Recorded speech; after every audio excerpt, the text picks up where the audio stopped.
প্রিয় ছাত্রছাত্রীরা, আশা করি তোমরা প্রত্যেকে ভালো আছো।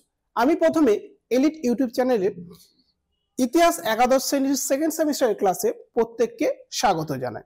আজকে আমরা ইউনিট 4 এর গুরুত্বপূর্ণ একটি টপিক, যার নাম হচ্ছে প্রাথমিক পর্বের আধুনিক রাষ্ট্রের বৌদ্ধিক ভিত্তি, এটা নিয়ে আলোচনা করব। যেখানে আছে Machiavelli, Bodin, Hobbes, Locke, Montesquieu, Rousseau, এই সমস্ত রাষ্ট্রবিদদের জীবন পরিচয় এবং তাদের যে রাষ্ট্র দর্শন বা রাষ্ট্রচিন্তা সেই সম্পর্কে আলোচনা। তো ইউনিট 4 এর আগে অনেকগুলো ক্লাস হয়েছে, সেই ক্লাসের ভিডিওগুলি যদি তোমরা না দেখে থাকো তাহলে প্রত্যেকটি ভিডিওর নিচে যে ডেসক্রিপশন বক্স রয়েছে সেখানে লিংক দেওয়া রয়েছে, সেই লিংকে গিয়ে সেই আগের ইউনিট 4 এর সেই ভিডিওগুলো তোমরা দেখতে পারো, অথবা এখনো যারা এলিট অ্যাপটি ডাউনলোড করেনি তারা এলিট অ্যাপটি ডাউনলোড করে নেবে এবং তার মাধ্যমেও এই ক্লাসের ভিডিওগুলো দেখতে পারবে। যেহেতু এলিট অ্যাপটি তোমাদের ডাউনলোড করা থাকলে সুবিধাটা কি হবে, যে আমি এখন ধরো কি যে ইউনিট 4 তার সাথে সাথে ইউনিট 5 দুটো ক্লাসই শুরু করেছি। তো ইউটিউব চ্যানেল থেকে যদি সেই ক্লাসগুলো হয়তো তোমাদের পেতে অসুবিধা হতে পারে, তো সেই কারণে এলিট অ্যাপটি যদি ডাউনলোড করা থাকে তাহলে তার মাধ্যমে তোমরা ভিডিওগুলো একেবারে পরস্পর পেয়ে যাবে। তাছাড়া হচ্ছে কি, এই এলিট অ্যাপের মাধ্যমে সেই ক্লাসের লেকচারের উপর যে বিভিন্ন নোট দেওয়া হয় সেই নোটগুলো তোমরা পেয়ে যাবে। তাহলে এলিট অ্যাপটি অবশ্যই তোমরা তাড়াতাড়ি ডাউনলোড করে নেবে যারা এখনো ডাউনলোড করোনি। তাহলে আজকের যে আলোচনা টপিকে তাহলে ফিরে যাই। আজকের টপিক নেমটা তাহলে দেখো, যে প্রাথমিক পর্বের আধুনিক রাষ্ট্রের বৌদ্ধিক ভিত্তি। হেই, যদি তুমিও তোমার এক্সাম প্রিপারেশন অনেক সহজ করে তুলতে চাও তাহলে ডেসক্রিপশন বক্সের লিংক থেকে এলিট অ্যাপটি ডাউনলোড করে নাও। সেখানে তুমি প্রতিটি টপিকের ভিডিও লেকচার, স্টাডি ম্যাটেরিয়ালস এবং নোটস, কোয়েশ্চেন অ্যান্সারের সলিউশন, অডিও বুকস এবং বোর্ডের যাবতীয় ইম্পর্টেন্ট আপডেট পেয়ে যাবে। তাই অ্যাপটি ডাউনলোড করতে ভুলো না। তো চলো আবার টপিকে ফিরে যাই। প্রথমেই আছে যে ম্যাকিয়াভেলি ও তার রাষ্ট্র দর্শন। ম্যাকিয়াভেলি সম্পর্কে আমরা প্রত্যেকেই অলরেডি জেনে গেছি, তার কারণ আমরা যে প্রথম যে ক্লাস ইউনিট 4 শুরু করেছিলাম সেখানে রাষ্ট্রের প্রকৃতি আলোচনা, ভারতীয় প্রসঙ্গে আলোচনা ক্ষেত্রে আমরা যে কৌটিল্যের যে রাষ্ট্র দর্শন নিয়ে আলোচনার সময় ম্যাকিয়াভেলির সাথে কৌটিল্যের যে তুলনা করে সেটা আলোচনা করেছিলাম। তো সেই ক্ষেত্রে আমরা যে ম্যাকিয়াভেলি সম্পর্কে আমরা অনেকটাই জেনে গেছি। তবুও আমরা এই ক্লাসের মাধ্যমে ম্যাকিয়াভেলির যে জীবন পরিচয় এবং তার রাষ্ট্র দর্শন সম্পর্কে আলাদাভাবে জানব। তো দেখো যে ম্যাকিয়াভেলি 1469 খ্রিস্টাব্দে ইটালির যে ফ্লোরেন্স শহরে জন্মগ্রহণ করেছিলেন। ম্যাকিয়াভেলি একেধারে তিনি ছিলেন ইতিহাসবিদ, রাষ্ট্রচিন্তাবিদ, দার্শনিক, নাট্যকার। তাহলে একজন ব্যক্তির ক্ষেত্রে এতগুলো গুণাবলী তার মধ্যে ছিল। পশ্চিমী যে রাষ্ট্রচিন্তা যার হাত ধরে বিকশিত হয়েছিল সে ব্যক্তি হচ্ছে এই ম্যাকিয়াভেলি। অর্থাৎ তার হাত ধরে আধুনিক রাষ্ট্রচিন্তা যে এমন একটা পর্যায়ে গিয়েছিল যার জন্য আধুনিক রাষ্ট্রচিন্তার জনক হিসাবে ম্যাকিয়াভেলি পরিচিত লাভ করেছে। এই ব্যক্তি তিনি যে কতটা জনপ্রিয়তা লাভ করেছিলেন, যে গ্রন্থের মাধ্যমে, সেই গ্রন্থটি হচ্ছে দ্য প্রিন্স নামক যে গ্রন্থ, এই গ্রন্থের মাধ্যমে তিনি জনপ্রিয়তা অর্জন করেছিলেন। এই গ্রন্থে তিনি যে নেচার, রাষ্ট্রের প্রকৃতি বা রাষ্ট্রতত্ত্ব নিয়ে তিনি আলোচনা করেছিলেন। বিশেষ করে যে রাজতন্ত্র, দ্য প্রিন্স নামক গ্রন্থটি যে রাজতন্ত্র বিষয়ে সেটা বিস্তারিত ব্যাখ্যা প্রদান করা হয়েছিল। আর the discourses on the first 10 books of Titus Livius, এটি হচ্ছে অভিজাততন্ত্র। তাহলে এটা হচ্ছে রাজতন্ত্র, এটা হচ্ছে অভিজাততন্ত্র। তাহলে এই দুটো যে সরকারের যে ভাগ, যে সরকার পরিচালনার ক্ষেত্রে রাজতন্ত্র না অভিজাততন্ত্র কোনটা পারফেক্ট, তো সেই হিসাবে তিনি দুটো গ্রন্থে তিনি আলাদাভাবে তিনি ব্যাখ্যা করেছিলেন। তো এই ম্যাকিয়াভেলি তিনি তার কর্মজীবন শুরু করেছিলেন যে গণতান্ত্রিক যে সরকার, এই গণতান্ত্রিক সরকারের পরামর্শদাতা হিসাবে তিনি প্রায় 15 বছর যে ফ্লোরেন্সের যে গণতান্ত্রিক যে সরকার, সেই সরকারের একজন পরামর্শদাতা বা আইন বিশেষজ্ঞ হিসাবে তিনি কাজ করেছিলেন। তাহলে এই যে ম্যাকিয়াভেলি তার এই কাজ এবং তার যে দার্শনিক যে চিন্তা ভাবনা সমস্ত কিছুর বহিঃপ্রকাশ তিনি ঘটিয়েছিলেন এই দুটি গ্রন্থের মাধ্যমে। এই দুটি গ্রন্থের মাধ্যমে তার যে দার্শনিক যে চিন্তা ভাবনা বা দার্শনিক রাষ্ট্রচিন্তা, এই সমস্ত কিছুর বহিঃপ্রকাশ এই দুটি গ্রন্থের মাধ্যমে তিনি বহিঃপ্রকাশ ঘটিয়েছিলেন এবং তার মাধ্যমে তার যে সুনির্দিষ্ট যে রাষ্ট্রচিন্তা সেটা প্রকাশ করেছিলেন। তো এই তার যে রাষ্ট্রচিন্তার কতগুলো বৈশিষ্ট্য ছিল, সে বৈশিষ্ট্যগুলো আমরা আলোচনা করব এবং এই বৈশিষ্ট্যের মাধ্যমেই তার যে রাষ্ট্রচিন্তাটা ব্যাখ্যা করার চেষ্টা করব। তো প্রথমেই দেখো যেটা তিনি বলেছেন যে মানব প্রকৃতি। তো মানব প্রকৃতি সম্পর্কে তিনি কি বোঝাতে চেয়েছেন, যে মানব প্রকৃতি অর্থাৎ মানব বা মানুষ প্রসঙ্গে তিনি বলেছেন যে মানব জাতিটা খুবই হচ্ছে স্বার্থপর, স্বার্থলোভী, তারা হচ্ছে ন্যায় নীতি বোধহীন। এই জাতি কোনো অন্যায় কাজ করতে কখনোই পিছপা হয় না।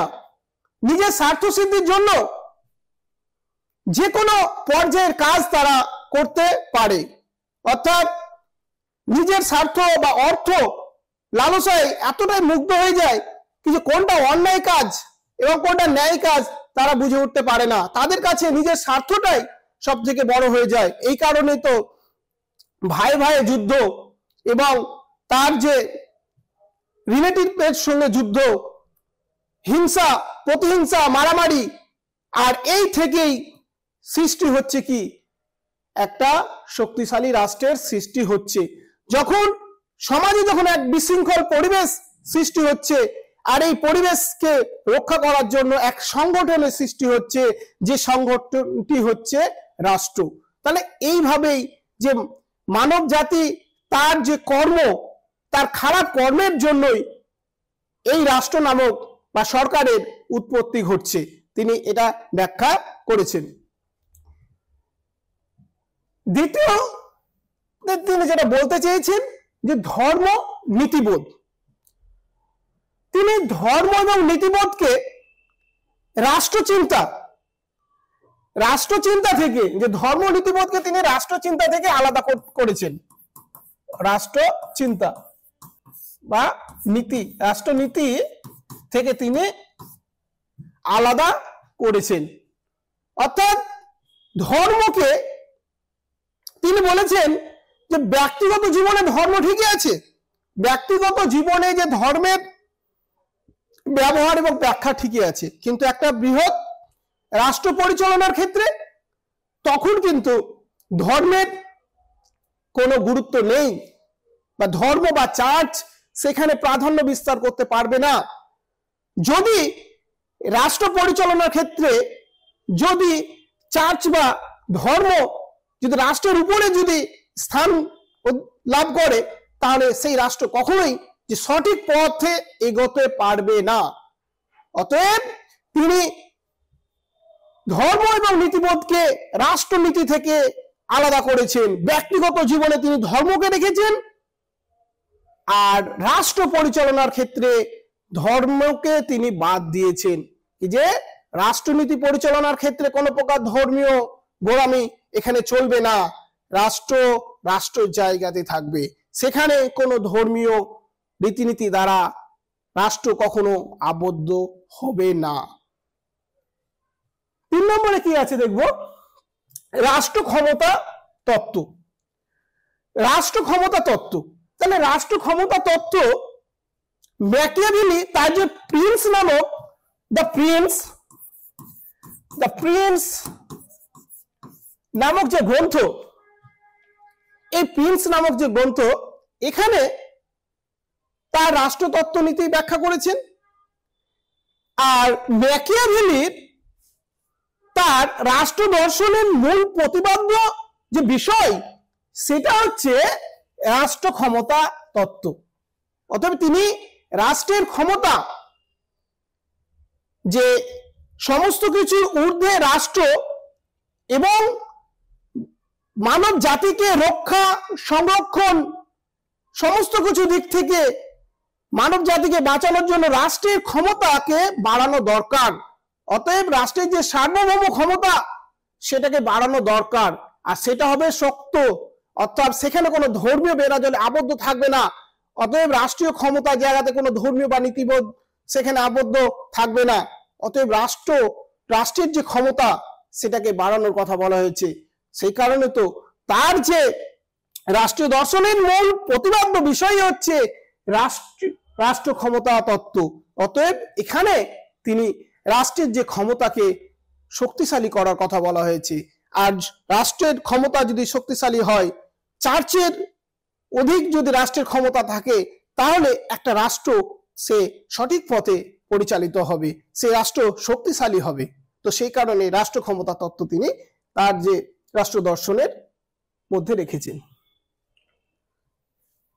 রাষ্ট্রের বৈশিষ্ট্য, তাহলে তিনি তার রাষ্ট্রচিন্তার মধ্যে একটা রাষ্ট্রের বৈশিষ্ট্য কিরকম হবে তিনি ব্যাখ্যা করেছেন। তাহলে কি ধরনের বৈশিষ্ট্য হওয়া প্রয়োজন? তিনি রাষ্ট্রের বৈশিষ্ট্য হিসাবে ধর্ম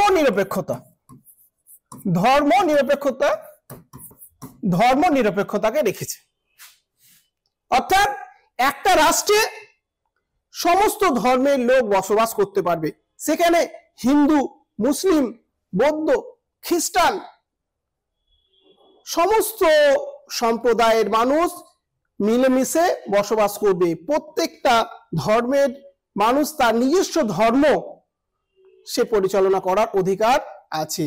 অতএব এক্ষেত্রে কোন ধর্ম বা ধর্মীয় সম্প্রদায়ের মানুষ তারা অন্য ধর্মীয় সম্প্রদায়ের মানুষকে তার ধর্ম পরিচালনা করার ক্ষেত্রে বাধা সৃষ্টি করবে না।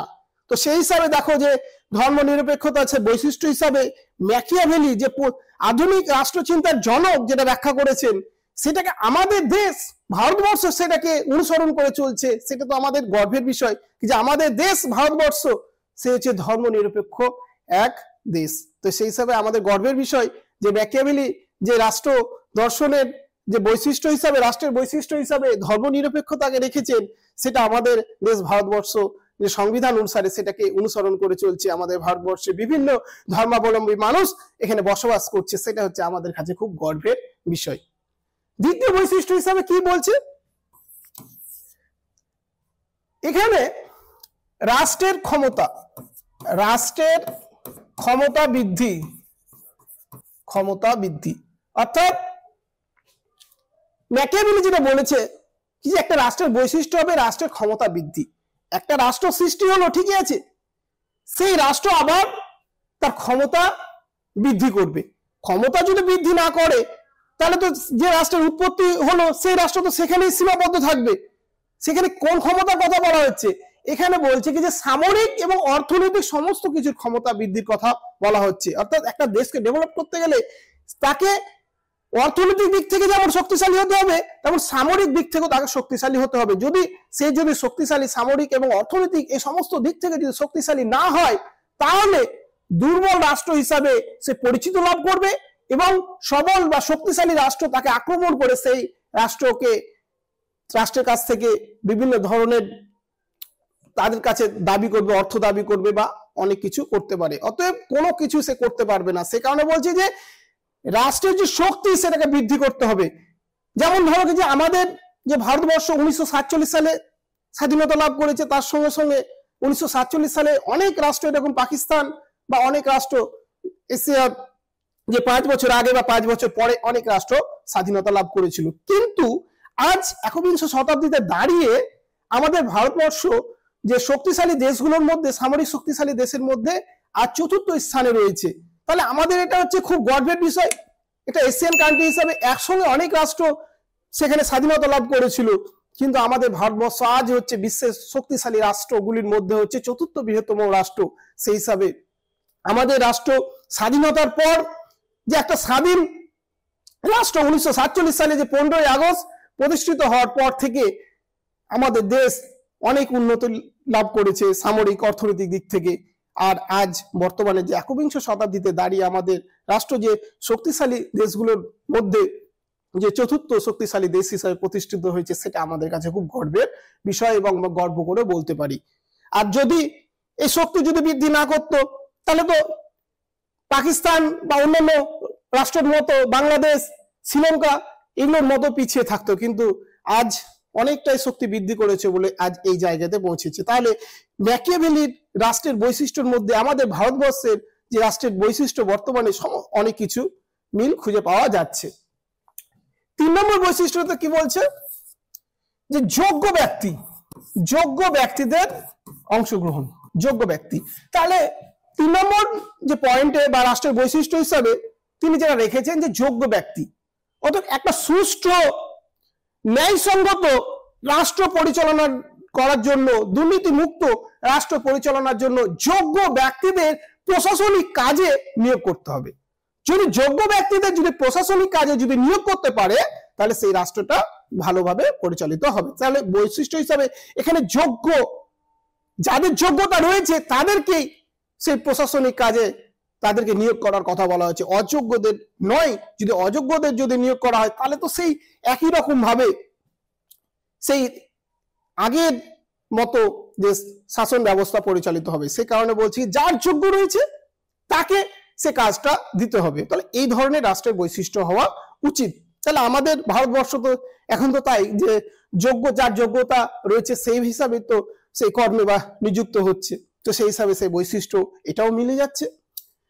চতুর্থ বৈশিষ্ট্য কি বলছে, যে নাগরিকদের গুরুত্ব, নাগরিকদের গুরুত্ব, অর্থাৎ জনগণ, জনগণের সমষ্টি হচ্ছে তো রাষ্ট্র, অর্থাৎ জনগণের ফলেই রাষ্ট্র সৃষ্টি হচ্ছে। তাহলে জনগণকে গুরুত্ব দেওয়ার কথা বলা হচ্ছে। অর্থাৎ জনগণকে একেবারে অবজ্ঞা করে কখনোই রাষ্ট্র পরিচালিত হতে পারে না। জনগণকে গুরুত্বের কথা বলছে কি, যে হ্যাঁ জনগণকে গুরুত্ব দিতে হবে। অর্থাৎ যেহেতু জনগণের জন্যই একটা রাষ্ট্র নামক একটা সংগঠনের সৃষ্টি হচ্ছে, তো সেই হিসাবে জনগণকে উপেক্ষা করে কোনো ন্যায় নীতি বা কোনো প্রকার আইন কোনো প্রকার পরিচালনা করা সম্ভব নয়। অতএব জনগণকে গুরুত্ব দিয়েই রাষ্ট্র সব সময় পরিচালিত হবে। যেহেতু ম্যাকিয়াভেলি রাজতন্ত্র এবং গণতন্ত্র উভয়কে মানে তিনি সমর্থন করেছে, কি যে একটা সুষ্ঠু রাষ্ট্র পরিচালনার জন্য রাজতান্ত্রিক যেমন শাসন ব্যবস্থা প্রয়োজন, এবং সেটা আবার গণতান্ত্রিক যদি শাসন ব্যবস্থা হয়, তো প্রজাতান্ত্রিক শাসন ব্যবস্থা সেটাও তিনি বলেছেন কি যে সেটাও হতে পারে। কিন্তু যেটা তিনি বারবার বলেছে রাষ্ট্রের বৈশিষ্ট্য হিসাবে, কিন্তু জনগণকে গুরুত্ব দিতে হবে, জনগণকে উপেক্ষা করে কোনো কিছু করা যাবে না। তো সেই কারণে জনগণকে গুরুত্বের কথা বলা হয়েছে। তো এই বৈশিষ্ট্যগুলো যে রাষ্ট্রের বৈশিষ্ট্য হিসাবে এই সমস্ত বৈশিষ্ট্যগুলোকে রাখার কথা বলা হয়েছে। তার সঙ্গে আরেকটা হচ্ছে সব থেকে গুরুত্বপূর্ণ, কি যে যার হাতে যে ক্ষমতাটা থাকবে, রাজতান্ত্রিক সরকারও যদি হয়, সেই রাজার কিন্তু যোগ্যতা হবে সেই পদটাকে সে সামলাতে পারবে কিনা। অতএব রাজতান্ত্রিক শাসন ব্যবস্থার ক্ষেত্রে যেমন রাজাকে অবশ্যই তাকে বিশেষ গুণ সম্পন্ন অর্থাৎ সুযোদ্ধা হতে হবে। অর্থাৎ সে যদি রাজতান্ত্রিক শাসন ব্যবস্থা পরিচালনা করতে যায়, তো তাকে কিন্তু একটা ভালো একজন যোদ্ধা হতে হবে। তার কারণ সে যদি দক্ষ যোদ্ধা যদি না হয়, তাহলে জনগণের কাছে তার ভাবমূর্তি কিন্তু ভালোভাবে প্রকাশিত হবে না। অতএব সে একজন যেমন কূটনীতিবিদ হবে, সে যেমন পররাষ্ট্রনীতির ক্ষেত্রে তার সঠিক যে পরামর্শ দানের ক্ষেত্রে সে সক্ষম ব্যক্তি হবে, তার সাথে সাথে কিন্তু সে দক্ষ একজন সুযোদ্ধাও হবে। আর সেই যোদ্ধা যদি হতে পারে তাহলে সে রাজা হিসাবে তাকে সবাই মেনে নেবে। যেমন প্রজাতান্ত্রিক সরকারের ক্ষেত্রে তাই কি যে রাষ্ট্র পরিচালনা করার জন্য তার সঠিক যে দক্ষতা তাকে থাকতে হবে, সঠিক গুণ সম্পর্ক থাকতে হবে, যে সংবিধান আইন সম্পর্কে তার সঠিক জ্ঞান থাকতে হবে। এই সমস্ত কিছু না থাকলে সে কখনোই সে একটা রাষ্ট্রের সে সর্বাধিনায়ক হতে পারে না। রাষ্ট্র ও সরকারের স্বরূপ। এখানে দেখো যে রাষ্ট্র ও সরকারের স্বরূপ মানে এখানে ম্যাকিয়াভেলি তার যে রাষ্ট্রনীতি যেটা বোঝাতে চেয়েছেন কি যে রাষ্ট্র এবং সরকার কি ধরনের হবে। যদিও আমি আগের স্লাইডে আলোচনা প্রসঙ্গে অনেক কিছু বলে ফেললাম। তো তিনি বিশেষ করে অ্যারিস্টটল তার আগের যে রাষ্ট্রনীতিবিদ যে অ্যারিস্টটল যাকে তার গুরু হিসাবে মানত বা শ্রদ্ধা করত, তো তার যে সরকারের যে ভাগ সেটাকে তিনি অনুসরণ করেছিলেন এবং যে সরকারকে তিনি তিনটি ভাগে ভাগ করেছেন। সরকারকে কটি ভাগে? তিনটি। এক, রাজতান্ত্রিক শাসন ব্যবস্থা, 2 নম্বর হচ্ছে গণতান্ত্রিক, আর 3 নম্বর হচ্ছে নিয়মতান্ত্রিক গণতান্ত্রিক সরকার।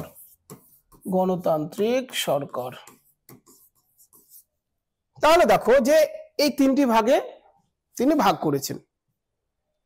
তো তিনটি যে ভাগে ভাগ করেছেন অর্থাৎ তিনি বলেছেন রাজতান্ত্রিক সরকার, গণতান্ত্রিক এবং গণতান্ত্রিক যে সরকার। এই তিনটির মধ্যে তিনি রাজতান্ত্রিক সরকারকেও তিনি সিলমোহর দিয়েছিলেন। আগের যে আলোচনাতে যেটা বললাম যে দি প্রিন্স নামক যে গ্রন্থ, সেখানে তিনি রাজতান্ত্রিক সরকার অতএব একজন রাজা যদি সে গুণমান সম্পন্ন হয়, রাষ্ট্র পরিচালনার ক্ষেত্রে তার সঠিক যদি দক্ষতা যদি থাকে, তাহলে সে অবশ্যই যে একটা রাষ্ট্র পরিচালনা করতে পারে এবং তার মাধ্যমে যদি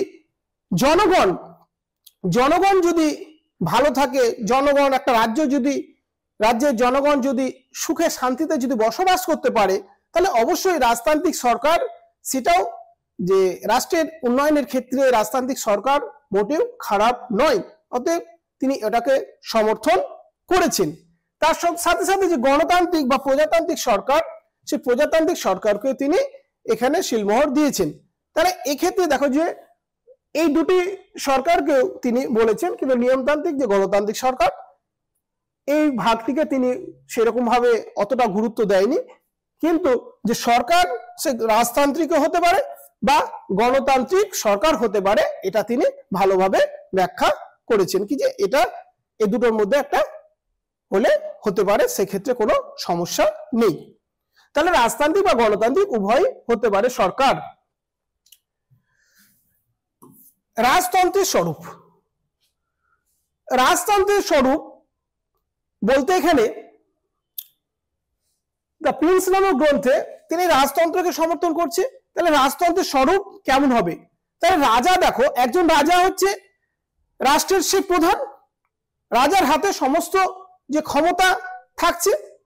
তাহলে রাজার কর্তব্য হচ্ছে সেই রাষ্ট্রকে রক্ষা করা, রাষ্ট্রের জনগণকে রক্ষা করা সমস্ত দিক থেকে। যদি রাষ্ট্র যদি বিপদে পড়ে, রাষ্ট্রের জনগণ যদি বিপদে পড়ে, সে জনগণদের উদ্ধারকারী হিসাবে সেখানে সে যাবে এবং তাদেরকে উদ্ধার করবে। সে রাষ্ট্রের রক্ষার জন্য একটা শক্তিশালী সেনাবাহিনী গঠন করবে এবং নিজে একজন দক্ষ যোদ্ধা এটাও কিন্তু হতে হবে।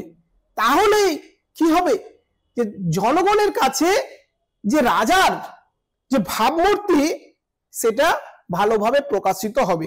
এবং রাজা যদি অলস হয়, সে যদি কোনো প্রকার যে যুদ্ধে যদি অবতীর্ণ না হন বা কোনো প্রকার রাষ্ট্র যদি বিপদের সম্মুখীন হয়, সেক্ষেত্রে তাকে মোকাবিলা না করে সে যদি অর্থের বিনিময়ে সেগুলোকে সে যুদ্ধ থেকে যদি নিজেকে যদি রক্ষা করে, এইভাবে যদি রাষ্ট্রকে যদি বাঁচানোর চেষ্টা করে, তাহলে তো রাষ্ট্রের অর্থনীতি সেটা তো ভেঙে পড়বে। জনগণের যে সুরক্ষা যে রাজা করতে পারবে, সে বিশ্বাসটা রাজার কাছ থেকে হারিয়ে যাবে। তো সেই কারণে রাজার ভাবমূর্তি প্রকাশ হওয়ার জন্য রাজাকে খুবই শক্তিশালী হতে হবে। আর এইভাবে যে জনগণকে যে সুরক্ষা দিতে পারবে রাজা, যে রাজা এই বার্তাটা পৌঁছাতে পারবে কি যে তোমাদের সামনে আমি রয়েছি, আমি তোমাদের পিছনে নয়। তাহলে যে জনগণ রাজার প্রতি বিশ্বাস জন্মাবে এবং তারা দুহাত ভরে আশীর্বাদ করবে কি যে এই রাজতান্ত্রিক সরকার হচ্ছে উত্তম এবং এই সরকারই হচ্ছে ভালো। যেমন ধরো কি যে পূর্ব রাজবংশ, ইউরোপের ইতিহাসে আমরা ক্লাস 9-এ সেটা আমরা দেখেছি। সেখানে পূর্ব রাজারা কি ছিল, যারা স্বৈরতান্ত্রিক হয়ে পড়েছিল। তারা সবসময় যে তারা বিলাস ব্যসনে ব্যস্ত হয়ে পড়েছিল। তো এই ধরনের যে সরকার বা পূর্ব রাজবংশকে তারপরে আর জনগণ, ইউরোপের জনগণ তারা আর চাইছিল না। তারা চাইছিল যে এই ধরনের সরকারে আমাদের আর দরকার নেই, এই সরকারের বিনাশ চাই।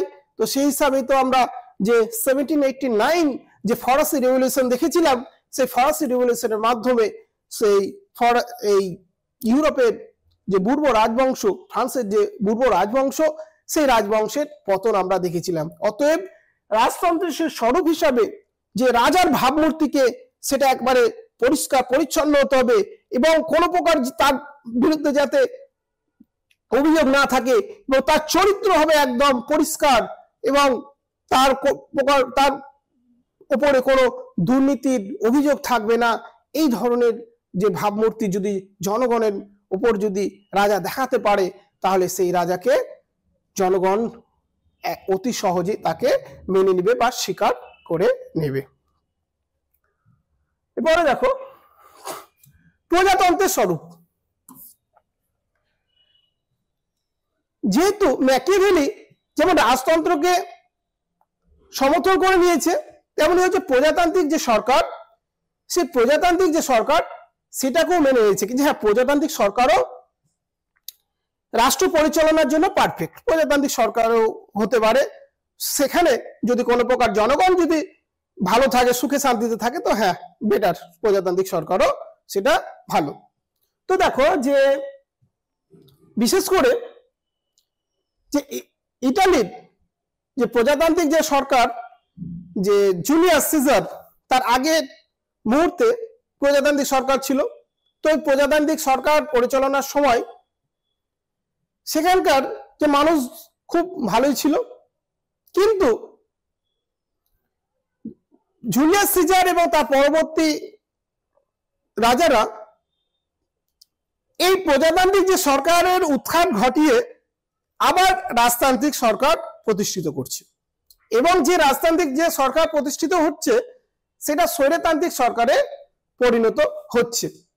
তাহলে কি এই জায়গাতে যে ম্যাকিয়াভেলি যেটা বলতে চাইছে যে প্রজাতান্ত্রিক সরকার যেটা প্রতিষ্ঠিত ছিল সেটা কিন্তু খুবই ভালো আগে, এই কারণে প্রজাতান্ত্রিক যে সরকারকে মুক্ত সরকার হিসেবে তিনি ঘোষণা করছেন কি যে সেখানে জনগণ নিজের ইচ্ছাধীন বা নিজের ইচ্ছা মতো যে সরকার গঠন করছে, তারা নিজের সমর্থন পুষ্ট ব্যক্তিকে ক্ষমতায় বসাচ্ছে এবং সেখানে তাদের যে মতামত ব্যক্ত করার অধিকার থাকছে।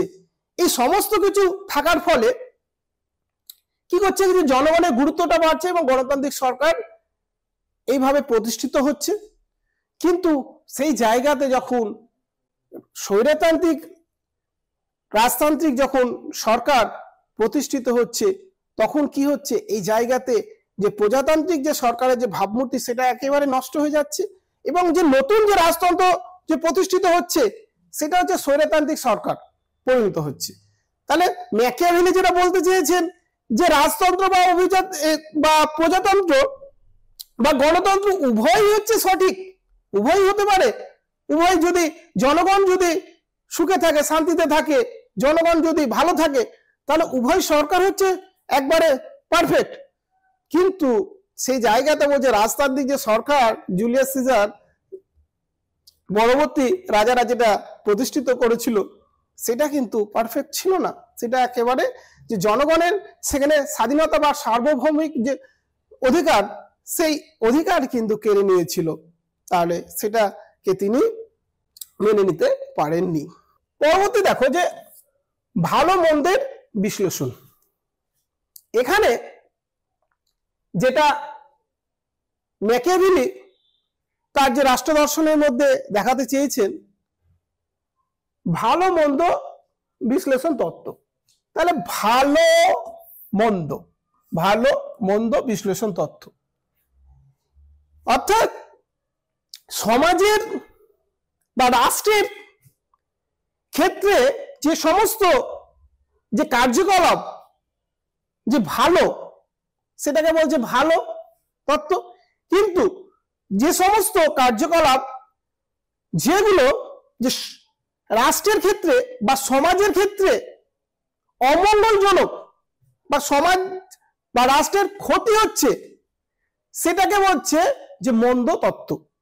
তাহলে যে রাষ্ট্র চিন্তার বৈশিষ্ট্য হিসাবে ভালো এবং মন্দের বিশ্লেষণ, তো সেক্ষেত্রে বলছে কি যে একটা রাষ্ট্র পরিচালনার ক্ষেত্রে ভালো মন্দ উভয় থাকবে, কিন্তু মন্দটাকে যতটা পারা যায় অ্যাভয়েড করে যাওয়ার দরকার। রাষ্ট্র এবং সমাজ উন্নয়নের কাজে যেগুলো ব্যবহার করা হবে সেগুলোকেই গ্রহণ করা উচিত, অতএব সেগুলোকে বলছে ভালো। অর্থাৎ ভালো এবং মন্দ তত্ত্ব ম্যাকিয়াভেলি তার রাষ্ট্র দর্শন চিন্তার মধ্যে রেখেছেন। তাহলে এই হচ্ছে যে ম্যাকিয়াভেলি তার যে জীবন পরিচয় এবং তার যে রাষ্ট্র দর্শন চিন্তা, সে সম্পর্কে আলোচনা করলাম। এবার দেখো আমরা যেটা আলোচনা করব যে যাবোধ ও রাষ্ট্র দর্শন সম্পর্কে। দেখো যাবোধা তিনি ছিলেন ফরাসি একজন রাষ্ট্র চিন্তাবিদ। তিনি 1530 খ্রিস্টাব্দে জন্মগ্রহণ করেছিলেন ফ্রান্সে। এক অভিজাত পরিবারে তিনি জন্মগ্রহণ করেছিলেন এবং তার একটা বৈশিষ্ট্য ছিল, তার পরিবার রাজ পরিবারের সঙ্গে তাদের একটা আন্তরিক একটা সম্পর্ক ছিল এবং এই রাজ পরিবারের সঙ্গে আন্তরিক সম্পর্ক থাকার ফলে যাবোধা তিনি রাজ পরিবারের সঙ্গে রাজ পরিবারের হয়ে প্রধান পরামর্শদাতা হয়ে অনেকদিন তিনি কাজও করেছিলেন। তো এই যাবোধা তিনি ফ্রান্সের যে দুর্নীতি পরায়ণ যে সরকার, এই সরকারকে তিনি কাছ থেকে তিনি দেখেছিলেন এবং উপলব্ধি করেছিলেন এবং তিনি খুবই দুঃখিত হয়েছিলেন কি যে আমার এই যে ফ্রান্স, এই ফ্রান্সের অরাজকতা থেকে কিভাবে মুক্তি পাওয়া যাবে, অতএব এই সরকার কিভাবে দুর্নীতি মুক্ত হবে, এর জন্য তিনি ব্যতিব্যস্ত হয়ে পড়েছিলেন এবং সেই কারণে তো তিনি পলিটিকেন্স নামক যে সংগঠন, ফ্রান্সের বুদ্ধিজীবী, আইনজীবী এবং বিশিষ্ট রাষ্ট্র চিন্তাবিদ, তারা এই পলিটিকেন্স নামক যে সংগঠনটি তৈরি করেছিলেন এবং এই সংগঠনটি সবসময় ফ্রান্সের রাষ্ট্র চিন্তা ক্ষেত্রে তাদের একটা বিশেষ অবদান ছিল। অর্থাৎ যে ফ্রান্স রাষ্ট্রটি কিভাবে ভালো জায়গায় একটা পৌঁছাতে পারবে, রাষ্ট্রের যে উন্নয়ন ডেভেলপমেন্ট কিভাবে হবে, এই সমস্ত বিষয় নিয়ে এই পলিটিকেন্স নামক যে সংগঠনটি তাদের যে তত্ত্ব প্রকাশ করত। তো এই পলিটিকেন্স যে সংগঠন, এই সংগঠনের অন্যতম একজন ব্যক্তি হয়ে উঠেছিলেন যাবোধা। তিনি এই পলিটিকেন্স নামক যে সংগঠনটির একজন প্রধান ব্যক্তিত্বে পরিণত হয়েছিলেন এবং তখন থেকে তিনি এই পলিটিকেন্সের যখন সদস্য হলেন, তখন থেকে যে ফ্রান্সকে যে দুর্নীতি মুক্ত কিভাবে করা যায় এবং সেই নিয়ে তিনি অনেক গবেষণা করেছিলেন এবং তিনি অনেক রাষ্ট্রচর্চা করেছিলেন এবং শেষ পর্যন্ত তিনি তার যে বিখ্যাত দুটি গ্রন্থ, এ method for the essay understanding of history এবং 6 বুকস অন দি স্টেট, এই দুটো যে গ্রন্থ, এই দুটো গ্রন্থের মাধ্যমে তিনি তার যে রাষ্ট্র চিন্তা ভাবনা সেটা বই প্রকাশ করেছিলেন এবং তার রাষ্ট্রতত্ত্ব সেগুলো তিনি ব্যাখ্যা করেছিলেন। তো আমরা পরের স্লাইডে সেই রাষ্ট্র চিন্তা তত্ত্ব সম্পর্কে, সে বৈশিষ্ট্য সম্পর্কে আমরা আলোচনা করব। তো এই রাষ্ট্রচিন্তা দেখো বৈশিষ্ট্য মানে হচ্ছে বোধার যে রাষ্ট্রচিন্তার বৈশিষ্ট্য, সেখানে প্রথমে দেখো যে রাষ্ট্র কিরকম হবে সেটা বলেছে। বোধার মতে রাষ্ট্র কোনো একক ব্যক্তির সমষ্টি নয়। তিনি বলেছেন যে যখন জনসংখ্যা যখন বাড়তে থাকে এবং জনসংখ্যা বাড়ছে মানে যে পরিবারের সংখ্যা বাড়ছে, এই যে পরিবারের সংখ্যা বাড়ছে তার সঙ্গে সঙ্গে গোষ্ঠী বাড়ছে। এবার হচ্ছে বিভিন্ন গোষ্ঠী তাদের যে নিজস্ব যে স্বার্থ সিদ্ধির জন্য বা নিজের সম্পত্তি বাড়ার জন্য নিজের লোভ লালসা এগুলো বাড়তে যখন থাকছে, তখন একে অপরের গোষ্ঠী তারা শুরু করছে তাদের মধ্যে নিজেদের মধ্যে বিবাদ, যুদ্ধ, মারামারি, কাটাকাটি তারা শুরু করছে। এবং এর ফলে কি শুরু হচ্ছে, একটা শ্রেণী একটা সময়ে জয়ী হচ্ছে এবং একটা শ্রেণী একটা সময়ে তারা পরাজিত হচ্ছে। এবং বিজয়ী শ্রেণী তারা কি করছে, যে পরাজিত শ্রেণী তারাকে দাসত্বে পরিণত করছে। এবং এর ফলেই এই সমস্ত যে ঘটনার ফলেই ক্রমে ক্রমে রাষ্ট্র বা সরকারের প্রতিষ্ঠিত হচ্ছে এবং যার ফলে যে ব্যক্তিগত সম্পত্তি এবং মানুষের যে সার্বভৌমিকতা, মানুষের যে অধিকার, এই সমস্ত কিছু রক্ষা করতে সমর্থ হচ্ছে। আর এই রাষ্ট্র বা সরকার তার প্রধান কাজ হচ্ছে মানুষকে, জনগণকে সুরক্ষা প্রদান করা। এই সুরক্ষা প্রদান করাই হচ্ছে প্রধান কাজ, সেটা পরিণত হচ্ছে। তো রাষ্ট্র হিসাবে বোধা তিনি ব্যাখ্যা করেছেন। দ্বিতীয় হচ্ছে সার্বভৌমিকতা। তো দেখো যা বোধা প্রথম তিনি এই সার্বভৌমিকতা সেটাকে ব্যাখ্যা করেছেন, অর্থাৎ এই তত্ত্বটা তিনি প্রথম ব্যাখ্যা করেন যে সার্বভৌমিকতা। তো এই যে সার্বভৌমিকতা সেটা হচ্ছে রক্ষা করার দায়িত্ব যার, তার হচ্ছে রাষ্ট্র। অতএব রাষ্ট্র জনগণের যে সার্বভৌমিকতা সেটাকে রক্ষা প্রদান করে থাকে। অর্থাৎ জনগণের যে ক্ষমতা সেটা জনগণের দ্বারাই, এবং জনগণ যদি রাষ্ট্রের প্রতি মর্যাদা এবং তাকে যদি মনে করে কি যে হ্যাঁ আমি সমস্ত কিছু ক্ষমতা রাষ্ট্রের উপরেই ছেড়ে দিয়েছি, তাহলে রাষ্ট্রের যে ক্ষমতাটা সেটা হচ্ছে কি, যে সার্বভৌমিকতা সে রক্ষা করতে সেটা সমর্থ হবে। তো বোধা তিনি এই জিনিসটা এইভাবেই, যে রাষ্ট্রের যে চরম যে ক্ষমতা বা সার্বভৌমিকতা সেটাকে তিনি ব্যাখ্যা করেছেন। এবার দেখো রাষ্ট্র সরকারের শ্রেণীবিভাগ। ম্যাকিয়াভেলির মতো বা অ্যারিস্টটলের মতো যা বোধা তিনি সরকারের যে শ্রেণীবিভাগ করতে গিয়ে তাদেরকে অনুসরণ করেছেন এবং তিনি সরকারের তিনটি ভাগে ভাগ করেছেন। তিনটি ভাগে, এক নম্বর হচ্ছে রাজতান্ত্রিক শাসন ব্যবস্থা, 2 নম্বর হচ্ছে অভিজাততান্ত্রিক, আর 3 নম্বর হচ্ছে গণতান্ত্রিক। এই তিনটি ভাগে ভাগ করেছেন। এবং এছাড়াও যে মিশ্র যে শাসন ব্যবস্থা সেটাকে তিনি একেবারে মানেননি, অর্থাৎ এটাকে একেবারে বাদ দিয়েছেন। তাহলে 3 ধরনের সরকারের কথা বলা হচ্ছে। রাজতান্ত্রিক মানে একজন লিডার থাকবেন বা নেতা থাকবেন, যে হচ্ছে একেবারে সর্বোচ্চ ক্ষমতার অধিকারী এবং তার দ্বারাই জনগণ তার সমস্ত কিছু তারা শুনবে এবং তাকে রাজা বলে মেনে নেবে। এই ধরনের যে সরকার সেটা হচ্ছে রাজতান্ত্রিক সরকার। অতএব রাজার নির্দেশে প্রজারা সমস্ত কিছু তারা করবে এবং তাকে রাজা বলে মেনে নেবে এবং তাকে উৎখাত ঘটানো তারা চেষ্টা করবে না, কি যে রাজার হাতেই রাষ্ট্রের ভালো মন্দ বিচারের দায়িত্ব রাজার হাতে তারা অর্পণ করবে। তারপরে হচ্ছে অভিজাততান্ত্রিক যে শাসন ব্যবস্থা কিরকম, এখানে একাধিক ব্যক্তি, যেমন ধরো রাজতান্ত্রিক শাসন ব্যবস্থাতে একজন যেমন রাজা থাকবে একজন, এক্ষেত্রে যেমন হচ্ছে একাধিক একাধিক একাধিক একাধিক এখানে হচ্ছে একাধিক ব্যক্তির হাতে ক্ষমতা থাকবে, সেটা হচ্ছে অভিজাততান্ত্রিক শাসন ব্যবস্থা।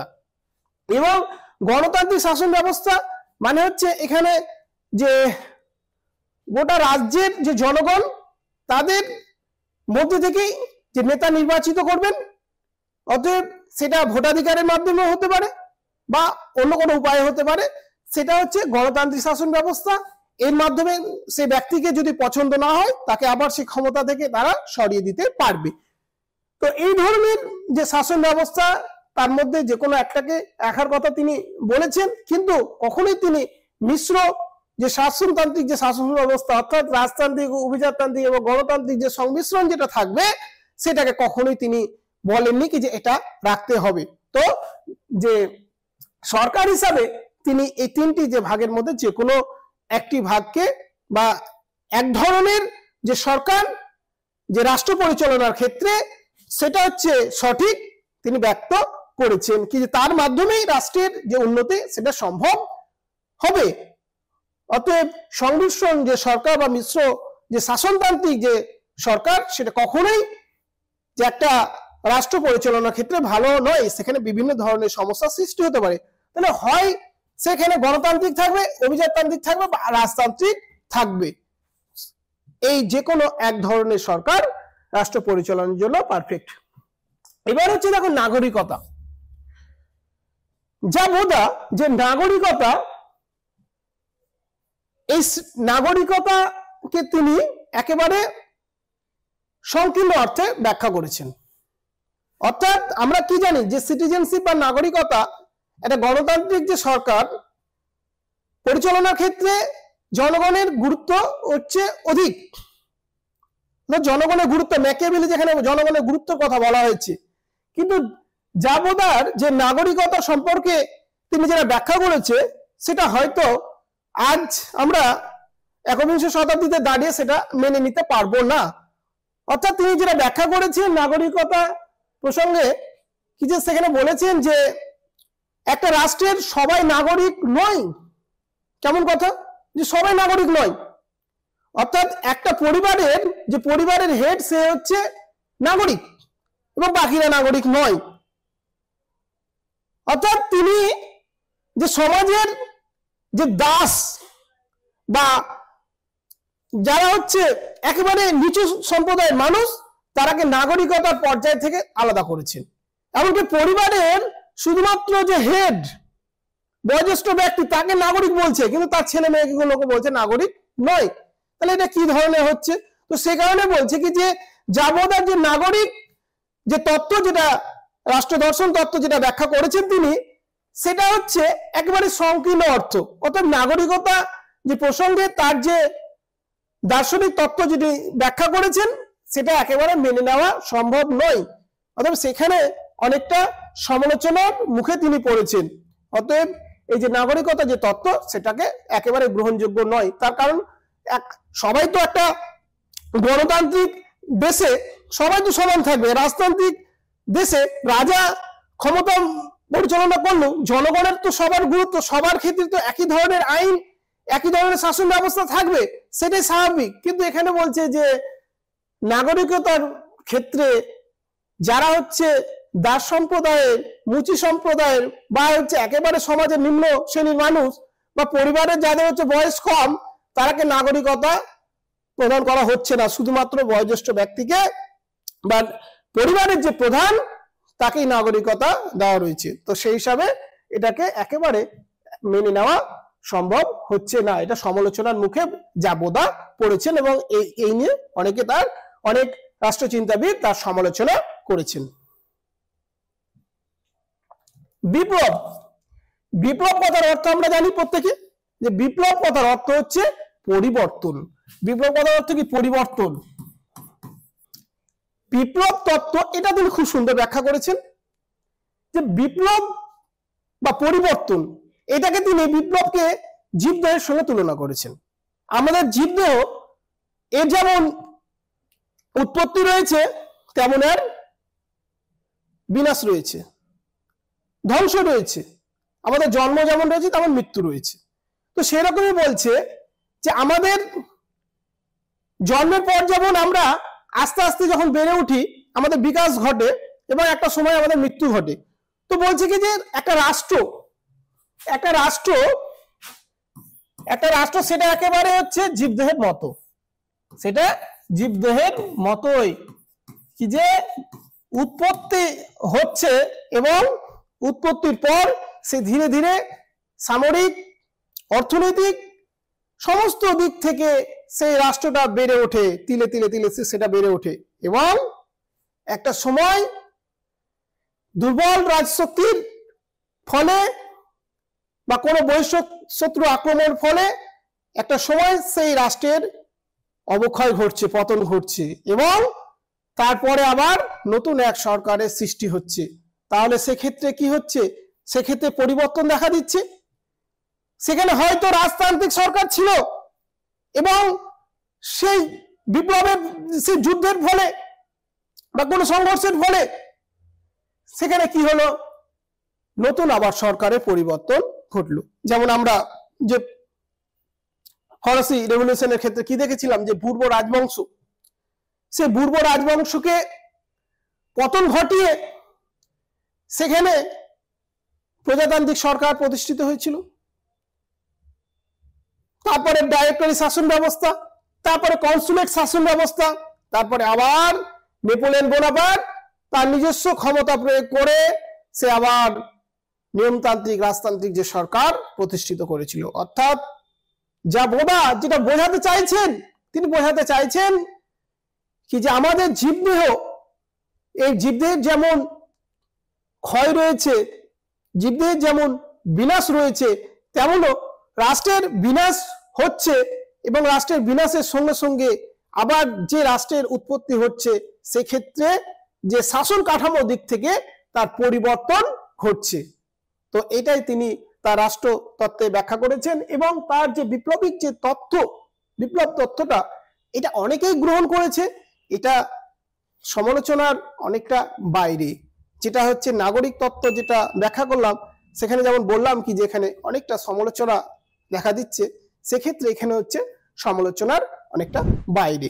তো এই ছিল যাবদর যে রাষ্ট্র দর্শন বা রাষ্ট্র চিন্তা সম্পর্কে আলোচনা। এবার তাহলে আমরা টমাস হবস ও তার যে রাষ্ট্র দর্শন সে নিয়ে আলোচনা করব। তো টমাস হবস কে ছিল সেটা আগে দেখতে হবে। দেখো যে টমাস হবস, তার ছবিটা দেখতেই পাচ্ছ। তো এই টমাস হবস তিনি 1588 খ্রিস্টাব্দে তিনি ইংল্যান্ডে জন্মগ্রহণ করেছিলেন। কোথায় জন্মগ্রহণ করেছিলেন? ইংল্যান্ডে তিনি জন্মগ্রহণ করেছিলেন, ইংল্যান্ড। তো এই ইংল্যান্ডে একেবারে দুস্থ পরিবারে তিনি জন্মগ্রহণ করেছিলেন। তার বাবা এতটাই গরিব ছিলেন যে তার যে শিক্ষা সংক্রান্ত খরচ টানা তার ক্ষেত্রে সম্ভব ছিল না। তো সেই কারণে তার কাকা তার শিক্ষার সমস্ত দায়ভার তার কাঁধে নিয়েছিলেন এবং তিনি তাকে শিক্ষা দীক্ষায় আলোকিত করে তুলেছিলেন। তো তিনি অক্সফোর্ড বিশ্ববিদ্যালয়ে ভর্তি হয়েছিলেন এবং সেখানে তিনি 5 বছর পড়াশোনা করেছিলেন এবং মাত্র 20 বছর বয়সে 1608 খ্রিস্টাব্দে তিনি স্নাতক ডিগ্রি লাভ করেন। তার যে মেধার পরিচয় তিনি দিয়েছিলেন এইভাবেই, এবং কিছুকাল তিনি অক্সফোর্ড যে বিশ্ববিদ্যালয় তিনি অধ্যাপনাও করেছিলেন। এরপর তিনি বের হয়েছিলেন যে বিভিন্ন যে মহাদেশ পরিভ্রমণে, এবং বিভিন্ন মহাদেশ পরিভ্রমণ এবং বিভিন্ন দেশে গিয়ে সেখানকার রাষ্ট্র দর্শনবিদ তাদের সঙ্গে সাক্ষাৎ করেছিলেন এবং তাদের কাছ থেকে যে রাষ্ট্র দর্শন সম্পর্কে যে জ্ঞান অর্জন তিনি করেছিলেন, রাষ্ট্রতত্ত্ব সম্পর্কে জ্ঞান অর্জন তিনি করেছিলেন, এবং তার ভিত্তিতে তিনি তার যে বিখ্যাত যে গ্রন্থ লেভিয়াথান, এই গ্রন্থ তিনি রচনা। এই গ্রন্থে যে চার্চের বিরোধিতা তিনি করেছিলেন, যে নাস্তিকতা, এই সমস্ত কিছু এই গ্রন্থের মাধ্যমে তুলে ধরেছিলেন, এবং এই গ্রন্থের উপর ভিত্তি করেই তার যে রাষ্ট্র চিন্তা সেটা পরিস্ফুটিত হয়েছিল, এবং তার যে বৈশিষ্ট্যগুলো, রাষ্ট্র দর্শনের বৈশিষ্ট্যের মাধ্যমে এই গ্রন্থের যে মেন যে বিষয়বস্তুগুলো সেগুলো তুলে ধরা হয়েছে, সেগুলো আমরা দেখব। তো এই রাষ্ট্রচিন্তার বৈশিষ্ট্য হিসাবে প্রথমে যেটা আছে সেটা হচ্ছে প্রকৃতির রাজ্য। তাহলে হবস তিনি প্রকৃতির রাজ্য বলতে কি বুঝিয়েছেন? তাহলে প্রকৃতির রাজ্য বলতে এখানে এমন এক রাজ্যের কথা তিনি বলেছেন যেখানে মানুষ আছে খুব অসহায়, খুবই অসহায়ভাবে মানুষ সেখানে রয়েছে। সেখানকার মানুষ পাশবিক, নৃশংস, এবং তারা মানুষের একে অপরের শত্রু। এক নৈরাজ্য পরিবেশ, অসহায় নৈরাজ্য এক পরিবেশ। সেই পরিবেশটার কথা হবস বলেছেন যে প্রকৃতির রাজ্য হচ্ছে এইরকম রাজ্য, একেবারে বর্বর, পাশবিক, এই ধরনের এক প্রকৃতিক রাজ্যের কথা বলা হচ্ছে। সেখানে মানুষ সুখে নেই, সেখানে মানুষ রয়েছে খুব অসহায়।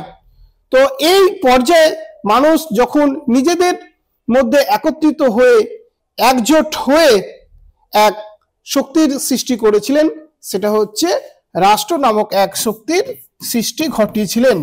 রাষ্ট্র নামক এক সৃষ্টি ঘটিয়েছিলেন শক্তি, সেটা হচ্ছে রাষ্ট্র। এবং তাদের চুক্তির মাধ্যমে, যার পরস্পরের যে চুক্তির মাধ্যমে তারা একত্রিত হয়ে রাষ্ট্র নামক এক সংস্থার সৃষ্টি ঘটিয়েছিলেন, যারা যে সংস্থা এই ধরনের নৈরাজ্যকর পরিবেশ থেকে তাদের মুক্তি দেবে। তারপরে হচ্ছে কি সার্বভৌমিকতা,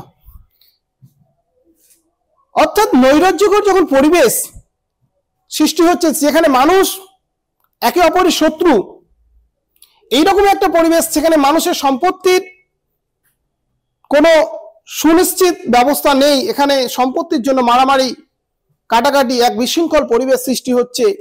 সেখানে মানুষ যখন তাদের সর্বময় যে শক্তি যা একত্রিত করে এক চুক্তির মাধ্যমে যখন রাষ্ট্রের যখন সৃষ্টি ঘটাচ্ছে, এই রাষ্ট্রের হাতে যখন সার্বভৌম যখন ক্ষমতা এই রাষ্ট্রের হাতে প্রদান ঘটাচ্ছে, তখন মানুষ তাদের এই দুরবস্থা থেকে রক্ষা পাচ্ছে, এবং এই রাষ্ট্রের হাতেই সার্বভৌমিক যে ক্ষমতা সমস্ত কিছু অর্পণ করা হচ্ছে। তাহলে রাষ্ট্র সৃষ্টির আগে এরকম কোনো যে সংস্থা ছিল না যেখানে সার্বভৌম ক্ষমতার অধিকারী। তাহলে যে রাষ্ট্র সৃষ্টি করে সেই রাষ্ট্রের হাতে বা সংস্থার হাতেই যে সার্বভৌম ক্ষমতা, সেটা সমস্ত কিছু প্রদান করা হয়েছিল। এরপরে কি আছে? চরম আনুগত্য। তাহলে এখানে যেটা বলা হচ্ছে যে রাষ্ট্র চুক্তির মাধ্যমে সৃষ্টি করা হলো, যেখানে জনগণ সবার সমর্থন এবং সর্বময় ক্ষমতা দ্বারা সেটা যখন সৃষ্টি করা হলো, তো তার প্রতি চরম আনুগত্য থাকবে এবং আনুগত্য দেখাবে। তার কারণ যে আমি যেটা সৃষ্টি করলাম তার প্রতি যদি আমার যদি সম্মান যদি না থাকে, আমি যদি সেটাকে যদি সম্মতি না জানাই, সমীহ করে না চলি, তাহলে সেক্ষেত্রে কোনো প্রকার যে পজিটিভ কিছু আসবে না। তো সেই কারণে যেটা বলা হচ্ছে যে সেই রাষ্ট্রের প্রতি চরম আনুগত্য দেখানো হবে। অর্থাৎ সে রাষ্ট্রের প্রতি তুমি চাইলে যে তাকে তুমি হঠাৎ করে আবার পরিবর্তন ঘটাচ্ছ, তুমি তৈরি করলে এবং তাকে আবার পরিবর্তন ঘটাচ্ছ, এইরকম করলে কিন্তু হবে না। অর্থাৎ তার প্রতি চরম একটা আনুগত্য তোমাকে প্রদর্শন করতে হবে বা দেখাতে হবে। সে কারণে তো হবস যে চরম আনুগত্য যে বৈশিষ্ট্য হিসাবে এটা রেখেছেন, কিন্তু চরম আনুগত্য দেখাতে হবে রাষ্ট্রের প্রতি। রাজতন্ত্র, এখানে হবস যেটা বলছে যে রাজতন্ত্র, অভিজাততন্ত্র এবং প্রজাতন্ত্র, এর মধ্যে তিনি রাজতান্ত্রিক যে শাসন ব্যবস্থা বা রাজতন্ত্র, এই রাজতন্ত্রকে তিনি শ্রেষ্ঠ বলে মনে করেছেন। কি যে রাজতন্ত্র ব্যবস্থা বা রাজতান্ত্রিক ব্যবস্থা সেটা হচ্ছে রাষ্ট্র পরিচালনার ক্ষেত্রে সেটাই হচ্ছে শ্রেষ্ঠ। তার ক্ষেত্রে অভিজাততন্ত্র বা প্রজাতন্ত্র রাষ্ট্র পরিচালনার ক্ষেত্রে সঠিক নয়, বা রাষ্ট্র ব্যবস্থা পরিচালনার ক্ষেত্রে যে প্রজাতান্ত্রিক যে শাসন ব্যবস্থা বা অভিজাততান্ত্রিক বা গোষ্ঠীতান্ত্রিক যে শাসন ব্যবস্থা, সেক্ষেত্রে সুষ্ঠুভাবে রাষ্ট্র পরিচালনা কখনোই সম্ভব হতে পারে না। তো তিনি যেটা দেখিয়েছেন যে একজন রাজা বা সম্রাট, তার হাতে রাষ্ট্রের সর্বময় যে ক্ষমতা সেটা প্রদান করা হবে এবং সেই রাজাকে সম্মান জানাবে, শ্রদ্ধা জানাবে এবং রাজা যেটা বলবে সেটা শুনবে, এই সমস্ত কিছু থাকবে। অতএব যে জনগণ তারা চুক্তির মাধ্যমে একজন রাজাকে প্রতিষ্ঠিত করবেন এবং তার কথা অনুসারে তারা চলবেন। অর্থাৎ হবস তিনি রাজতান্ত্রিক যে শাসন ব্যবস্থা, সেই শাসন ব্যবস্থাকে শ্রেষ্ঠ শাসন ব্যবস্থা বলে তিনি উল্লেখ করেছেন। এইবার হচ্ছে যাকে নিয়ে আমরা আলোচনা করব, তিনি হচ্ছেন জন লক। তো জন লকের রাষ্ট্র দর্শন সম্পর্কে আমরা আলোচনা করব। তো এই জন লক 1632 খ্রিস্টাব্দে থেকে 1704 খ্রিস্টাব্দ পর্যন্ত তিনি জীবিত ছিলেন। অর্থাৎ 1632 খ্রিস্টাব্দে তিনিও ইংল্যান্ডে জন্মগ্রহণ করেছিলেন। যে ইংল্যান্ডের তিনি পিউরিটান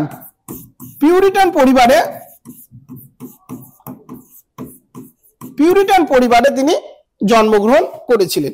আর এই পিউরিটান পরিবার মানে তার পিতা যে সংসদকে, ইংল্যান্ডের যে সংসদ পার্লামেন্ট, যখন বিপ্লব বা যখন শুরু হয় তখন সংসদকে সমর্থন করেছিলেন।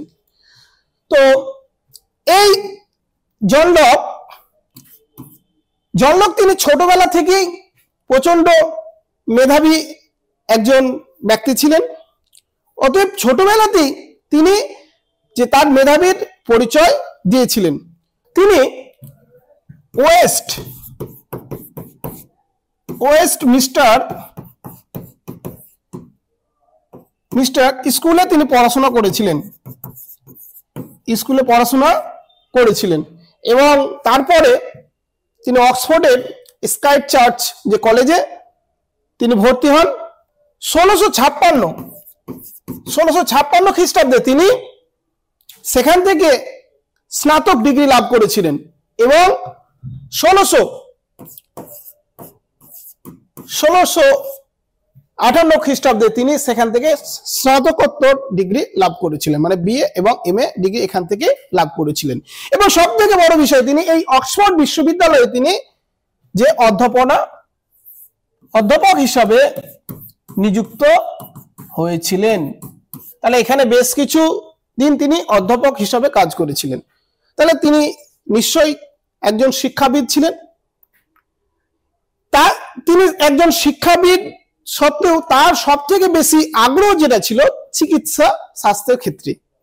অর্থাৎ তিনি একজন চিকিৎসক হিসাবে নিজেকে প্রতিষ্ঠিত করতে চেয়েছিলেন এবং সেই কারণে তো যে চিকিৎসা শাস্ত্রের অন্যতম যে সে বয়েলের সঙ্গেও তিনি দেখা করেছিলেন এবং তার সঙ্গে বেশ কিছুদিন তিনি থেকেছিলেন।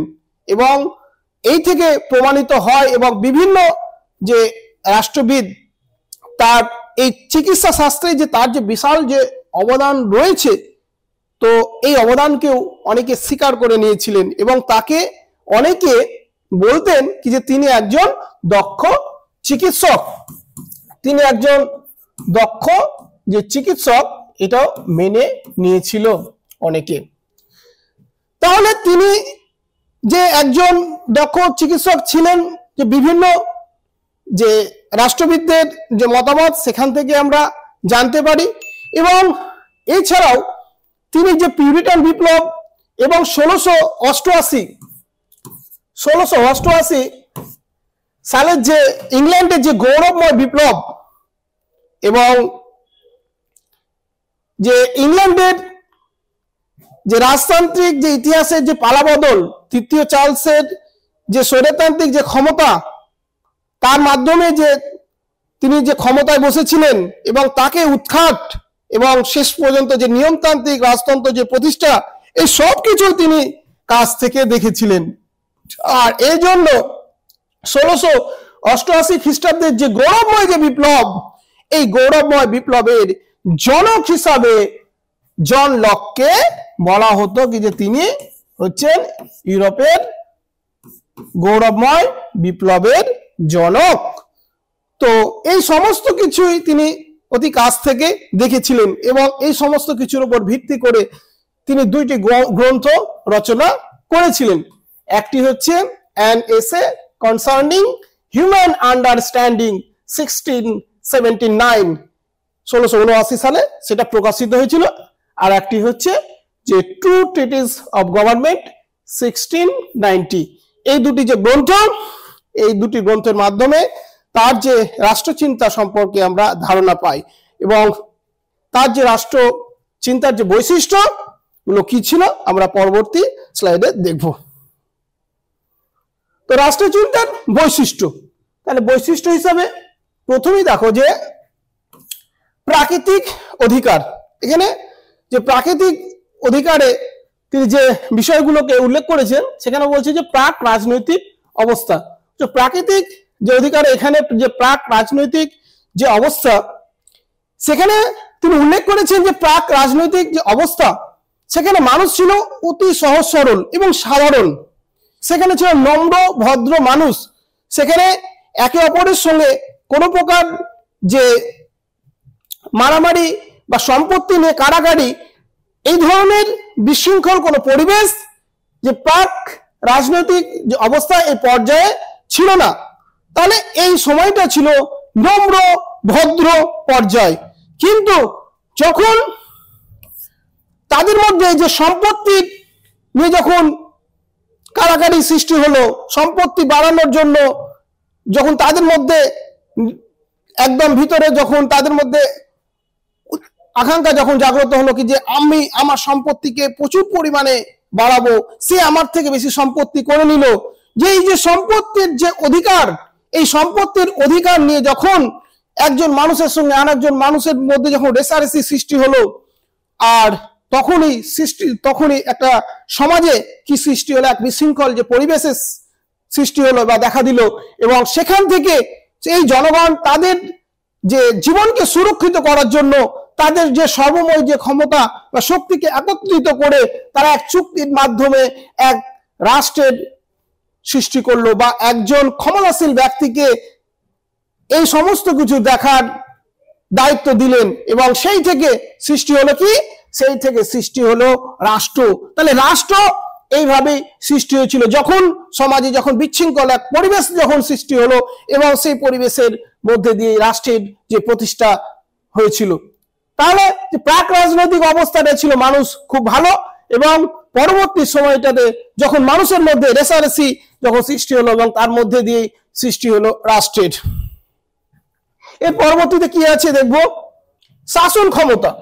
তাহলে জন লক শাসন ক্ষমতা সম্পর্কে কি বলেছেন? তাহলে শাসন ক্ষমতা সম্পর্কে যেখানে বলেছেন জন লক যে জনগণের সম্মতি। তাহলে যে রাষ্ট্রটা সৃষ্টি করছে চুক্তির মাধ্যমে, জনগণের যে সর্বময় যে ক্ষমতা শক্তি, তার মিলিত ফল হচ্ছে যে রাষ্ট্র। এই রাষ্ট্র যখন সৃষ্টি হচ্ছে সেখানে জনগণের সম্মতি অবশ্যই থাকবে। অর্থাৎ জনগণের সম্মতি বলতে এখানে যে শাসক, যাকে শাসন ক্ষমতার দায়িত্ব দেওয়া হলো, সেই জনগণের সমস্ত কিছু সুযোগ সুবিধা সেখানে দেখবে। অতএব জনগণের যদি সেখানে যে জনগণের তাদের বিরুদ্ধে যদি কাজ করে বা জনগণ যে ভালো, যেখানে জনগণের ভালো হবে সেই সমস্ত কাজ থেকে যদি সরকার বিরত থাকে, তখন জনগণ কি করবে, সেক্ষেত্রে সে বিরোধিতা করতে পারে বা সে সরকারকে সে অপসারণ পর্যন্ত ঘটাতে পারে। তারপরে কি বলছে যে আইনসভার ক্ষমতা চ্যুতি, অর্থাৎ যে আইনসভা, একটা আইনসভা কি, আইনসভা হচ্ছে দেশের সমস্ত কিছু ন্যায় নীতি নির্ধারণ করে। তাহলে একজন শাসক সে আইন অনুসারে সমস্ত কার্য পরিচালনা করবে। তাহলে আইনসভা অনুসারে একজন শাসক সবকিছু ক্ষমতা প্রয়োগ করবে, কিন্তু যখন একজন শাসক এই আইনসভাকে যখন গুরুত্ব দেবে না বা আইনসভাকে মান্যতা দেবে না, তখন কিন্তু সেই আইনসভার ঊর্ধ্বে গিয়ে জনগণ সেই রাজাকে ক্ষমতাচ্যুত করতে পারে। অতএব আইনসভা ভালো, কিন্তু আইনসভা হচ্ছে সব থেকে উপরে থাকবে বা আইনসভা অনুসারেই যে দেশের যে ন্যায় বিচার পরিচালিত হবে। কিন্তু যদি একজন শাসক সেই আইনসভার আইন অনুসারে যখন তার শাসন কার্য পরিচালনা করতে ব্যর্থ হবে, তখন কিন্তু সেই আইনসভার ঊর্ধ্বে গিয়ে জনগণ সেই সরকারকে বা সম্রাটকে সেখান থেকে তার ক্ষমতা থেকে পদচ্যুতি পর্যন্ত ঘটাতে পারে। এরপরে হচ্ছে কি সরকার। তাহলে এই সরকার, যে সরকার একটা চুক্তির মাধ্যমে যে সরকারকে প্রতিষ্ঠিত করা হলো, সে সরকারের কাজ কি হবে? সরকারের কাজ হবে জনগণের কল্যাণ সাধন করা, রাষ্ট্রের কল্যাণ সাধন করা, যার মাধ্যমে যেখানে জনগণ সুখে শান্তিতে থাকবে, তাদের নিজস্ব যে কর্মসংস্থান থাকবে, তাদের সম্পত্তি নিয়ে কোনো প্রকার ঝুট ঝামেলা কোনো কিছুই সেখানে হবে না, সেটাই হচ্ছে স্বাভাবিক। তাহলে সরকারের কাজ হবে যে একটা রাষ্ট্রকে সুষ্ঠুভাবে পরিচালনা করা, এটাই হচ্ছে সরকারের প্রধান কাজ বা প্রধান লক্ষ্য থাকবে। একটা রাষ্ট্র কিভাবে এগিয়ে যাবে সরকারের দৃষ্টি সেদিকে থাকবে। সেখানে যে কর্মসংস্থান, সেখানে শিল্প ব্যবসা বাণিজ্য উন্নত ঘটাবে, কৃষির উন্নয়ন ঘটবে, বেকারত্ব হ্রাস পাবে, এই ধরনের বিষয়গুলো একটি সরকার অবশ্যই দেখবে। এবং সরকার কাজ হিসাবে যে বিভিন্ন বিভাগ গঠন সরকার করবে, সরকার বিভিন্ন বিভাগ গঠন করবে। তার কারণে যে বিভিন্ন বিভাগ যদি গঠন যদি না করে, তাহলে তো একটা সরকার পরিচালনা কখনোই সম্ভব নয়। একটা বিভাগের হাতে যদি সমস্ত কিছু দায়িত্ব দেওয়া হয়, যার হাতে দেখালো অর্থনৈতিক দায়িত্ব দিয়েছে, যার হাতে বিচারের দায়িত্ব দিয়েছে, আইনের দায়িত্ব দিয়েছে, তার হাতে যদি শিক্ষার যদি দায়িত্ব দেয়, তারপরে তার হাতে যদি পৌরসভার দায়িত্ব দেওয়া হয়, গ্রাম সভার দায়িত্ব দেওয়া হয়, তাহলে কি সেই সংস্থা মোটেই ঠিকভাবে কাজ করতে পারবে না। অতএব যে সুষ্ঠুভাবে শাসন কার্য পরিচালনা করার জন্য বিভিন্ন বিভাগের সৃষ্টির কথা বলা হয়েছে। যে লক সেটা বলেছে যে বিভিন্ন বিভাগ সৃষ্টি করতে হবে, সমস্ত কিছু আলাদা, শিক্ষা, স্বাস্থ্য থেকে শুরু করে আইন, অর্থনৈতিক সমস্ত কিছু হচ্ছে আলাদা আলাদা করতে হবে। অতএব একটি বিভাগের হাতে সমস্ত কিছু দায়িত্ব সেখানে দেওয়া যাবে না। অতএব বিভিন্ন বিভাগ গঠনের কথা হবস তিনি বলেছেন। সম্পত্তির অধিকার, যে সম্পত্তির অধিকার, তার মানে হচ্ছে দেখো যে সম্পত্তির অধিকার, এই সম্পত্তি নিয়েই মানুষের বিবাদ সৃষ্টি হয়। আর এই বিবাদ সৃষ্টির ফলেই যে রাষ্ট্র সৃষ্টির মূলে হচ্ছে এই সম্পত্তি নিয়ে বিবাদ, সম্পত্তি রক্ষা, সমস্ত কিছু। তাহলে তার যে রাষ্ট্র চিন্তার বৈশিষ্ট্য হিসাবে সম্পত্তির যে অধিকার যেটা রেখেছে বা সম্পত্তির অধিকার সম্পর্কে তিনি বলেছেন কি যে সম্পত্তির অধিকার প্রত্যেক ব্যক্তির তার যে সম্পত্তি বা কর্মসংস্থানের মাধ্যমে তার সম্পত্তি বৃদ্ধি করার অধিকার রয়েছে। এই ক্ষেত্রে কেউ বাধা সৃষ্টি করবে না। এবং সরকারের বা শাসনকর্তার তার দায়িত্ব হচ্ছে সেই সম্পত্তিকে সুরক্ষিত করা বা রক্ষা করা। তার কারণ প্রকৃতির আইন অনুসারে সবার সম্পত্তির যে অধিকার, সবার সমান অধিকার, এবং যার যোগ্যতা অনুসারে সেই সম্পত্তি সে অর্জন করতে পারে। অতএব সেক্ষেত্রে সরকার কোনো প্রকার বিরোধিতা বা বাধা সৃষ্টি করবে না। সরকারের কাজ হবে সেই সম্পত্তিকে রক্ষা করা। তো লক তিনি এই বিষয়টাকে এইভাবেই ব্যাখ্যা করেছেন যে সম্পত্তির যে অধিকার, এই অধিকারকে তিনি এইভাবে ব্যাখ্যা করেছেন কি যে এই ক্ষেত্রে যে সরকার কোনো প্রকার বাধা সৃষ্টি করবে না।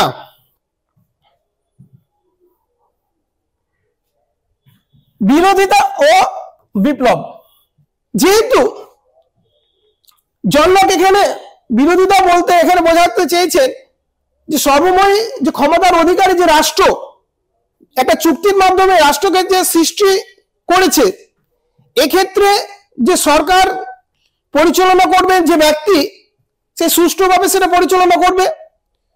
অতএব এক্ষেত্রে যে জনগণ যে সরকার যদি সঠিকভাবে কার্য পরিচালনা না করতে পারে, সেক্ষেত্রে বিরোধিতা দেখাতে পারবে এবং সেই বিরোধিতা দেখার ফলে যে সরকারকে আবার সে পরিবর্তন করতে পারে। তবে জন লক জোরপূর্বক ভাবে সে পরিবর্তনের কথা তিনি বলেননি বা সরাসরি ভাবে বলেননি। তার কারণ যে জনগণ তারা নিজেরাই এক চুক্তির মাধ্যমে সর্বময় ক্ষমতার অধিকারী যে রাষ্ট্র সৃষ্টি করেছে। তো সেক্ষেত্রে যদি সরকার সেই কার্য সম্পাদন করতে ব্যর্থ হয়, সেক্ষেত্রে সে বিরোধিতা জানাবে, কিন্তু সে পরিবর্তন হঠাৎ করে সে পরিবর্তন বা সরাসরি যে উগ্রভাবে সে পরিবর্তন, এই ধরনের পরিবর্তন ঘটাবে না। এই ধরনের বিষয়গুলো তিনি ব্যক্ত করেছেন তার যে বিরোধিতা এবং বিপ্লব যে তত্ত্ব, এই তত্ত্বের মাধ্যমে তিনি এই বিষয়টাকে উল্লেখ করেছেন। এরপর হচ্ছে দেখো যে বিপ্লব ও শ্রম তত্ত্ব। বিপ্লব ও শ্রম তত্ত্ব, শ্রম মানে হচ্ছে এখানে যে পরিশ্রম, এটাকে বলা হয়েছে। তবে শ্রম বা পরিশ্রম, আমরা কি শ্রমের মাধ্যমে বা পরিশ্রমের মাধ্যমে তো পয়সা উপার্জন করি। তো জন লক তিনি যে শ্রম তত্ত্বকে খুবই গুরুত্ব দিয়েছেন এবং বলেছেন যে শ্রম বা পরিশ্রমের মাধ্যমে যে জনগণ যে সম্পত্তির যে অধিকারী হবে বা সম্পত্তি অর্জন করবে, সেক্ষেত্রে সরকার কোনো প্রকার বাধা ক্রিয়েট করবে না বা বাধা সৃষ্টি করবে না। অর্থাৎ এক্ষেত্রে কোনো প্রকার পরিবর্তন হবে না, যে শ্রমের বিনিময়ে সেটা উপার্জন করতে পারবে। অর্থাৎ এক্ষেত্রে জন লক যে বুর্জোয়া শ্রেণীকে এখানে সমর্থন করেছে, যে বুর্জোয়া শ্রেণীর তারা যে বিভিন্ন যে ব্যবসা বাণিজ্য মাধ্যমে তারা যে তাদের যে শ্রমের মাধ্যমে যে অর্থ উপার্জন করে, সেই উপার্জিত অর্থ সরকার তাদের উপার্জনের ক্ষেত্রে কোনো প্রকার বাধা সৃষ্টি করবে না বা বিরোধিতা জানাবে না। তো এই শ্রম তত্ত্বে লক এই জিনিসটা ব্যাখ্যা করার চেষ্টা করেছেন এবং এই সমস্ত যে বুর্জোয়া শ্রেণীর যে মানুষ, তারা যে বিপ্লব ঘটিয়ে এই সরকারের যে পরিবর্তন যে ঘটাবে বা এই ধরনের কোনো একটা পরিস্থিতি সৃষ্টি করবে, সেটাও কিন্তু লক না করার জন্য বলেছেন কি যে বুর্জোয়া শ্রেণীর যে অতিরিক্ত যে সম্পদ, এই সম্পদের বিনিময়ে তাদের যে স্বার্থ সিদ্ধির জন্য যে সরকার যে পরিবর্তনের কথা যে বলবে, সেক্ষেত্রেও যে লক না করেছেন কি যে এই ধরনের যাতে কোনো প্রকার ঘটনা না ঘটে। অর্থাৎ একটি রাষ্ট্রে শ্রমের বিনিময়ে যে সম্পত্তি যে অর্জন, সেটা যে কেউ করতে পারে, এখানে সমান, প্রত্যেকের অধিকারই হচ্ছে সমান অধিকার। তাহলে এই হচ্ছে আজকের আলোচনা। যদি তোমাদের এই ক্লাসটি যদি ভালো লেগে থাকে, তাহলে অবশ্যই এই ক্লাসের ভিডিওটিকে লাইক, কমেন্ট এবং শেয়ার করবে এবং আমাদের যে এলিট ইউটিউব চ্যানেল তার পাশে থাকবে। ধন্যবাদ। এই ধরনের এডুকেশনাল ভিডিও আরও দেখতে চ্যানেলটিকে সাবস্ক্রাইব করে এলিট পরিবারের মেম্বার হয়ে যাও। Thank you so much and always remember, knowledge worth sharing.